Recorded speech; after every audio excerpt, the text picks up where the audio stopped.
Life is complex. Join us for the simple gifts of wisdom, love, and delight in the written word.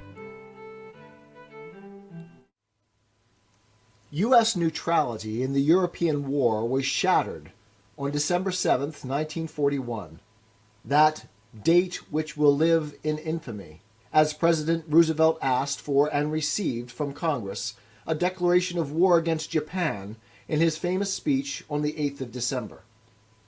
Only 3 days later, following Germany's declaration of war against the U.S., Congress responded in kind, and the European War became the Second World War for the Americans. Nervous that the U.S. might concentrate on revenge against Japan, Churchill proposed a strategy conference with Roosevelt, undertaking a 10-day voyage to America, arriving on December 22nd in Virginia, and flying to Washington, staying for the next 3 weeks at the White House. On Christmas Eve, following remarks by President Roosevelt at the lighting of the White House Christmas tree, Churchill addressed the nation. I spend this anniversary and festival far from my country, far from my family. Yet I cannot truthfully say that I feel far from home. Whether it be the ties of blood on my mother's side, or the friendships I have developed here over many years of active life, or the commanding sentiment of comradeship in the common cause of great peoples who speak the same language, who kneel at the same altars, and, to a very large extent, pursue the same ideals. I cannot feel myself a stranger here in the center and at the summit of the United States. I feel a sense of unity and fraternal association which, added to the kindliness of your welcome, convinces me that I have a right to sit at your fireside and share your Christmas joys. This is a strange Christmas Eve. Almost the whole world is locked in deadly struggle, and, with the most terrible weapons which science can devise, the nations advance upon each other.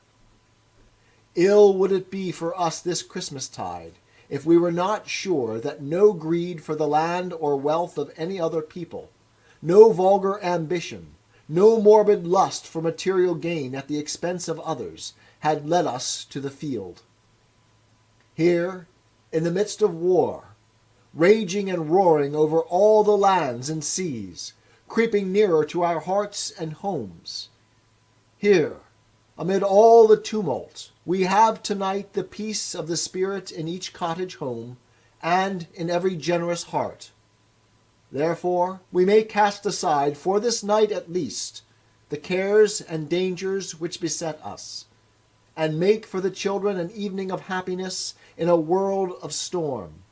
Here, then, for one night only, each home throughout the English-speaking world should be a brightly lighted island of happiness and peace. Let the children have their night of fun and laughter. Let the gifts of Father Christmas delight their play.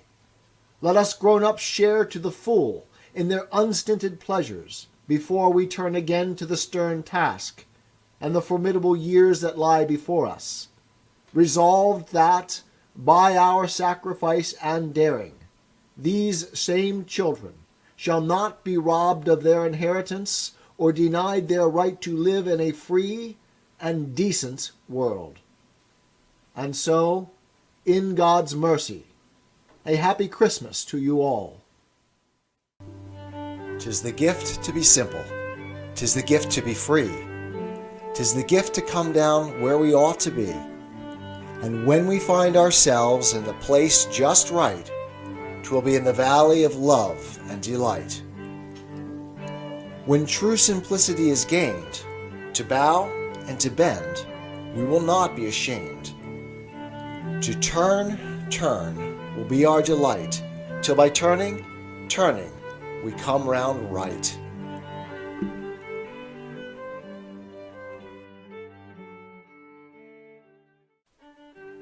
Life is complex. Join us for the simple gifts of wisdom, love, and delight in the written word. Winston Churchill, December 26, 1941, addressing a joint session of the U.S. Congress. Part 1. Members of the Senate and of the House of Representatives of the United States, I feel greatly honored that you should have thus invited me to enter the United States Senate chamber and address the representatives of both branches of Congress. The fact that my American forebears have for so many generations played their part in the life of the United States, and that here I am, an Englishman, welcomed in your midst, makes this experience one of the most moving and thrilling of my life, which is already long, and has not been entirely uneventful. I wish indeed that my mother, whose memory I cherish, across the veil of years, could have been here to see. By the way, I cannot help reflecting that if my father had been American, and my mother British instead of the other way around, I might have got here on my own. In that case, this would not have been the first time you would have heard my voice. In that case, I should not have needed any invitation, but if I had, it is hardly likely that it would have been unanimous. So perhaps things are better as they are. I may confess, however, that I do not feel quite like a fish out of water in a legislative assembly where English is spoken. I am a child of the House of Commons. I was brought up in my father's house to believe in democracy. Trust the people. That was his message. I used to see him cheered at meetings and in the streets by crowds of working men, way back in those aristocratic Victorian days when, as Disraeli said, the world was for the few, and for the very few. Therefore, I have been in full harmony all my life with the tides which have flowed on both sides of the Atlantic against privilege and monopoly, and I have steered confidently towards the Gettysburg ideal of government of the people, by the people, for the people. I owe my advancement entirely to the House of Commons, whose servant I am. In my country, as in yours, public men are proud to be the servants of the state, and would be ashamed to be its masters. The House of Commons, if they thought the people wanted it, could, by a simple vote, remove me from my office. But I am not worrying about it at all.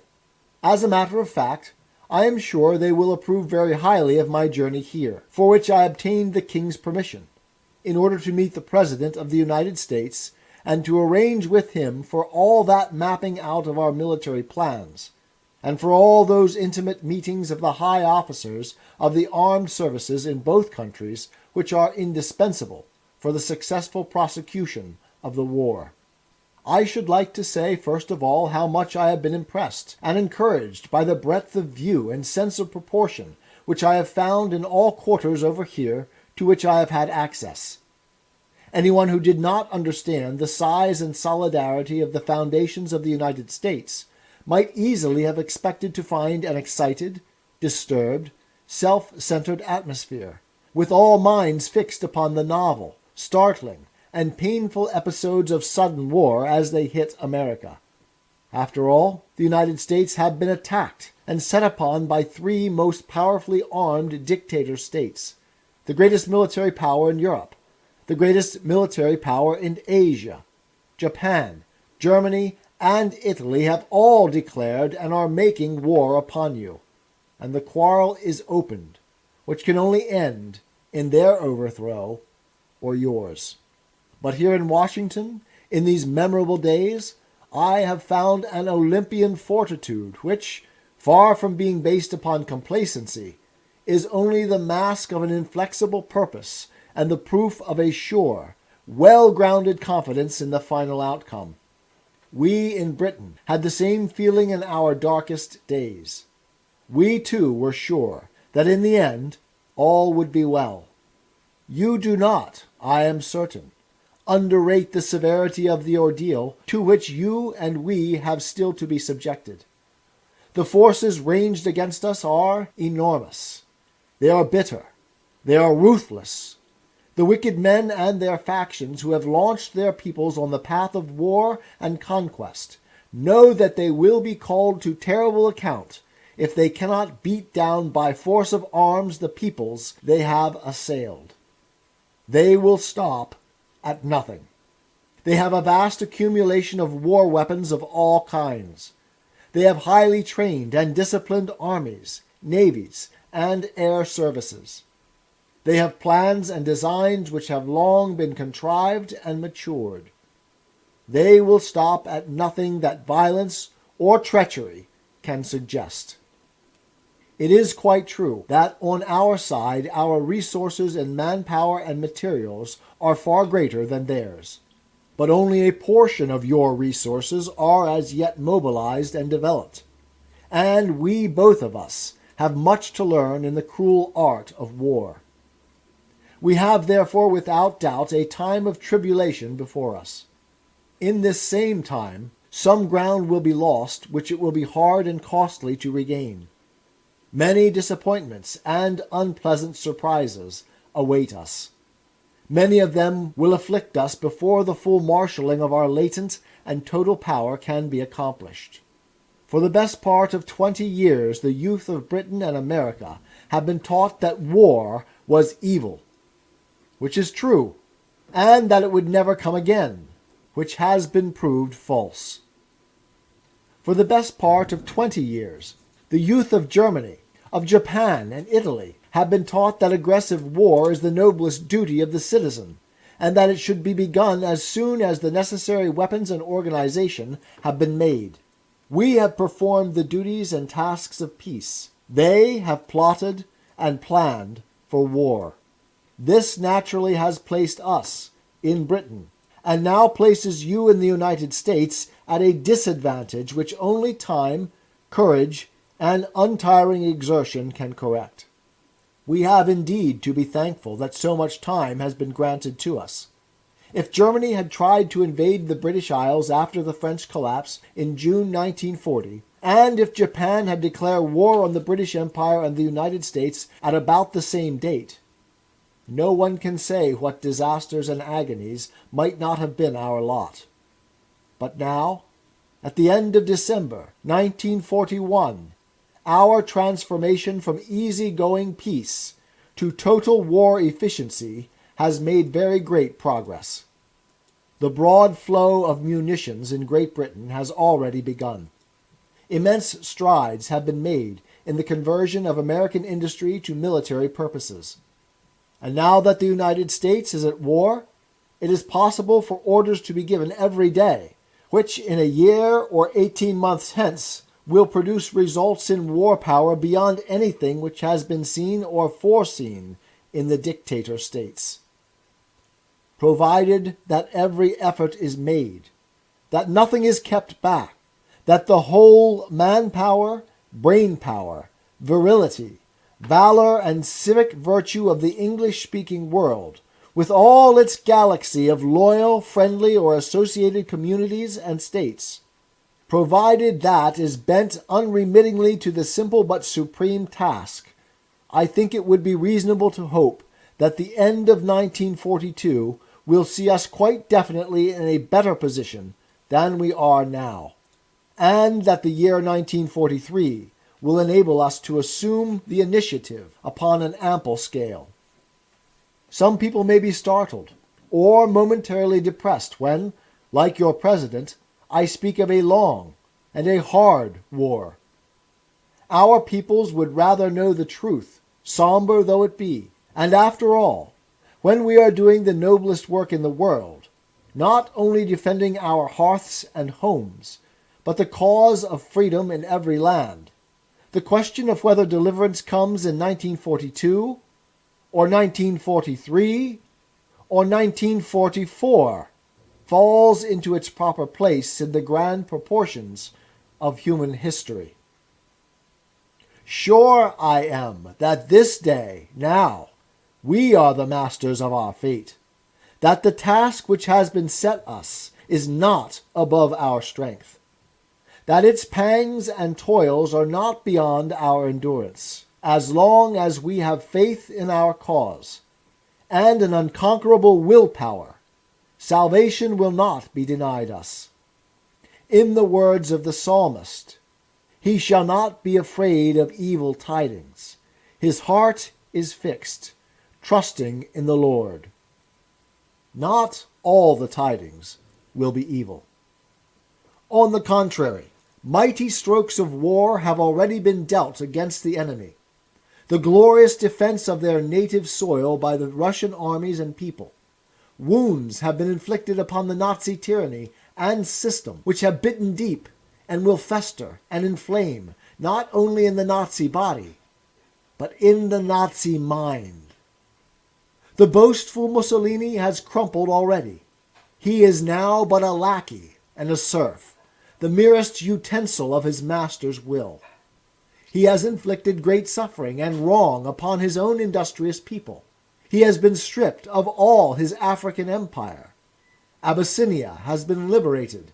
Our armies of the East, which were so weak and ill-equipped at the moment of French desertion, now control all the regions from Tehran to Benghazi, and from Aleppo and Cyprus to the sources of the Nile.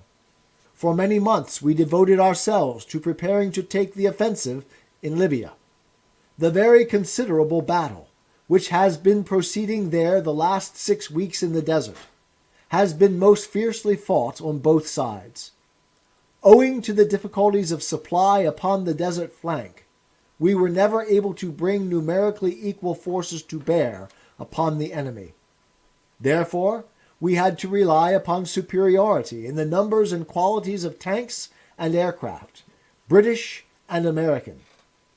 For the first time, aided by these, for the first time we have fought the enemy with equal weapons. For the first time we have made the Hun feel the sharp edge of those tools with which he has enslaved Europe. The armed forces of the enemy in Cyrenaica amounted to about 150,000 men, of whom a third were Germans. General Auchinleck set out to destroy totally that armed force, and I have every reason to believe that his aim will be fully accomplished. I am so glad to be able to place before you, members of the Senate and of the House of Representatives, at this moment when you are entering the war, the proof that with proper weapons and proper organization, we are able to beat the life out of the savage Nazi.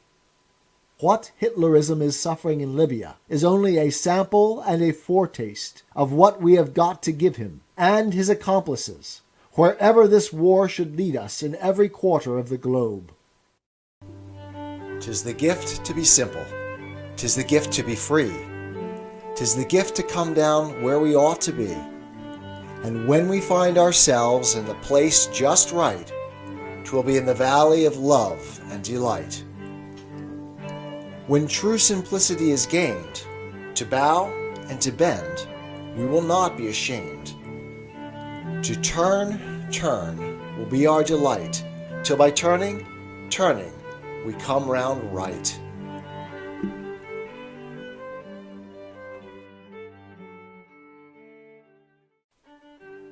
Life is complex. Join us for the simple gifts of wisdom, love, and delight in the written word. Winston Churchill, addressing a joint session of the U.S. Congress, December 26, 1941, Part 2. There are good tidings also from blue water. The lifeline of supplies which joins our two nations across the ocean, without which all would fail.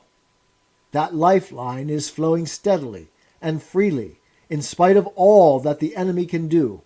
It is a fact that the British Empire, which many thought 18 months ago was broken and ruined, is now incomparably stronger, and is growing stronger with every month. Lastly, if you will forgive me for saying it, to me the best tidings of all, the United States, united as never before, has drawn the sword for freedom and cast away the scabbard. All these tremendous facts have led the subjugated peoples of Europe to lift up their heads again in hope. They have put aside forever the shameful temptation of resigning themselves to the conqueror's will. Hope has returned to the hearts of scores of millions of men and women, and with that hope there burns the flame of anger against the brutal, corrupt invader. And still more fiercely burn the fires of hatred and contempt for the filthy quislings whom he has suborned. In a dozen famous ancient states, now prostrate under the Nazi yoke, the masses of the people, all classes and creeds, await the hour of liberation when they too will once again be able to play their part and strike their blows like men. That hour will strike, and its solemn peal will proclaim that night is past and that the dawn has come. The onslaught upon us, so long and so secretly planned by Japan, has presented both our countries with grievous problems for which we could not be fully prepared. If people ask me, as they have a right to ask me in England, why is it that you have not got an ample equipment of modern aircraft and army weapons of all kinds in Malaya and in the East Indies? I can only point to the victory General Auchinleck has gained in the Libyan campaign. Had we diverted and dispersed our gradually growing resources between Libya and Malaya, we should have been found wanting in both theaters. If the United States has been found at a disadvantage at various points in the Pacific Ocean, we know well that that is to no small extent because of the aid which you have been giving to us in munitions for the defense of the British Isles and for the Libyan campaign, and above all because of your help in the Battle of the Atlantic, upon which all depends, and which has in consequence been successfully and prosperously maintained. Of course, it would have been much better, I freely admit, if we had had enough resources of all kinds to be at full strength at all threatened points. But considering how slowly and reluctantly we brought ourselves to large-scale preparations, and how long these preparations take, we had no right to expect to be in such a fortunate position. The choice of how to dispose of our hitherto limited resources had to be made by Britain in time of war, and by the United States in time of peace. And I believe that history will pronounce that upon the whole, and it is upon the whole that these matters must be judged, that the choice made was right. Now that we are together, now that we are linked in a righteous comradeship of arms, now that our two considerable nations, each in perfect unity, have joined all their life energies in a common resolve, a new scene opens, upon which a steady light will glow and brighten. Many people have been astonished that Japan should, in a single day, have plunged into war against the United States and the British Empire. We all wonder why, if this dark design, with its laborious and intricate preparations, had been so long filling their secret minds, they did not choose our moment of weakness 18 months ago. Viewed quite dispassionately, in spite of the losses we have suffered, and the further punishment we shall have to take, it certainly appears an irrational act. It is of course only prudent to assume that they have made very careful calculations, and think they see their way through. Nevertheless, there may be another explanation. We know that for many years past, the policy of Japan has been dominated by secret societies of subalterns and junior officers of the army and navy, who have enforced their will upon successive Japanese cabinets and parliaments by the assassination of any Japanese statesman who opposed or did not sufficiently further their aggressive policy.